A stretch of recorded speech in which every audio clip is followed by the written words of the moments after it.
Somewhere beneath the Caribbean Sea, a U.S. nuclear submarine glides through absolute darkness.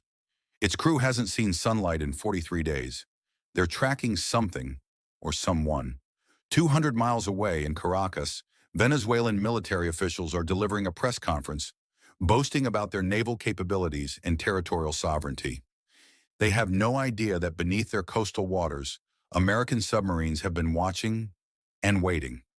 This is the story of how the world's most powerful navy turned the Caribbean into a chessboard, and Venezuela never even saw the pieces move. To understand this underwater confrontation, we need to go back to 2015. Venezuela, under President Nicolas Maduro, was facing international isolation. Oil prices had collapsed.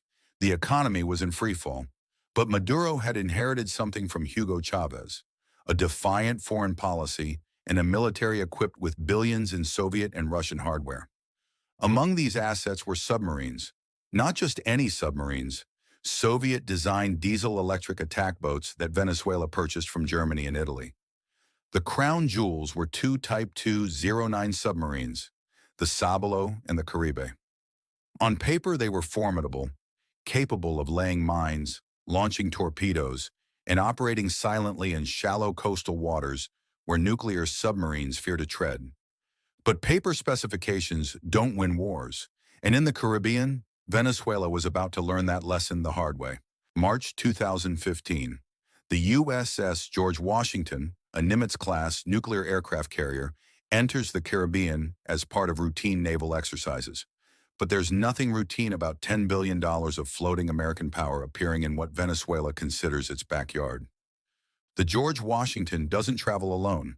Somewhere beneath the waves, at least one Los Angeles-class attack submarine shadows the carrier group. These submarines are the silent guardians, hunter-killers designed during the Cold War to track and destroy Soviet boomers. They're still the best in the world at their job. Venezuelan military radar picks up the carrier immediately. It's impossible to miss, 1,000 feet of steel carrying 70 aircraft and 5,000 sailors. Maduro's government issues strongly worded statements. They call it imperialist aggression. They demand the U.S. respect regional sovereignty. But here's what they don't see, the submarine. And that's exactly the point. Venezuela's submarine fleet looks impressive in propaganda videos. 2 German-designed boats, modern torpedoes, trained crews. But behind the scenes, the Venezuelan Navy was hemorrhaging capability. By 2013, only one of their 2 submarines was operational. Maintenance had been neglected. Spare parts were scarce. Experienced submariners were defecting or retiring without replacement. The Sabalo had suffered an electrical fire. The Caribe was plagued with battery problems. But the deepest problem was tactical. Venezuela's submarines were designed for coastal defense, operating in shallow water, ambushing enemy ships near ports. They were never meant to hunt American nuclear submarines in open ocean.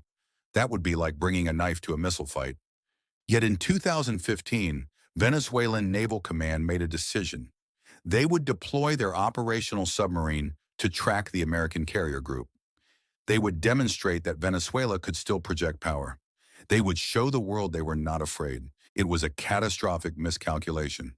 This is where the story enters the realm of calculated dominance. When a diesel-electric submarine operates underwater, it must eventually snorkel, raising a tube to the surface to run its diesel engines and recharge batteries. This creates noise, heat signatures, a detectable electromagnetic pattern. For a few hours every day, Venezuela's submarine becomes visible. American P-8 Poseidon aircraft patrol the Caribbean constantly. These Boeing 737-derived submarine hunters carry sophisticated sonobuoys, magnetic anomaly detectors, and thermal imaging systems. They can detect a submarine snorkeling from 50 miles away. The moment Venezuela's submarine deployed, the Americans knew. They tracked it. They cataloged its acoustic signature. They monitored its patrol patterns, and they waited. Today, the balance of power beneath Caribbean waters is unambiguous.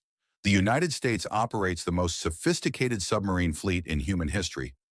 Venezuela's 2 submarines rust in port, monuments to ambition without maintenance, to defiance without capability. But this story extends beyond Venezuela. It's a template for how modern naval power functions in the 21st century. Submarines have become tools of deterrence and intelligence, gathering more than weapons of war. Their value lies not in the torpedoes they carry, but in the information they collect and the presence they project. China watches these dynamics closely as it builds its own submarine fleet. Russia remembers when its boats could challenge American dominance in every ocean. Regional powers like Iran and North Korea invest in submarine technology, hoping that operating in shallow coastal waters might give them some advantage. The Venezuelan incident suggests otherwise. Technology matters, training matters, industrial capacity and maintenance infrastructure matter, and most of all, operational experience matters. The U.S. Navy has been perfecting submarine warfare since World War II. That institutional knowledge cannot be purchased or copied. For submariners on both sides of this encounter, the experience was profoundly different. American crews operated with confidence, backed by superior technology and clear tactical advantage. Venezuelan submariners faced the terrifying realization that they were being hunted by invisible predators, and there was nothing they could do about it. In the silent depths of the Caribbean, a message was delivered in 2015 that still echoes today. Not through speeches or diplomatic cables, but through the presence of submarines that Venezuela couldn't see, couldn't track, and couldn't counter. This is the nature of modern power projection. It's not always about aircraft carriers on the horizon or troops on the ground.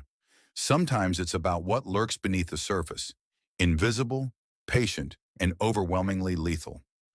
For Venezuela, the submarine showdown represented the collision between political rhetoric and military reality. They wanted to project strength and sovereignty. Instead, they demonstrated their vulnerability. For the United States, it was another exercise in a capability developed over decades, the ability to control the undersea domain anywhere on Earth. The Caribbean isn't even considered a challenging operational environment for American submarines. It's practically a training ground. And perhaps that's the most sobering lesson from this confrontation. What represented Venezuela's maximum effort, deploying their most advanced military asset in their own regional waters, was merely routine for the U.S. Navy. The submarine show of power wasn't a battle, it was a demonstration. And the message received was louder than any weapon could have been. In the depths of the ocean, there is no contest. There is only dominance. And in the Caribbean, that dominance is absolute.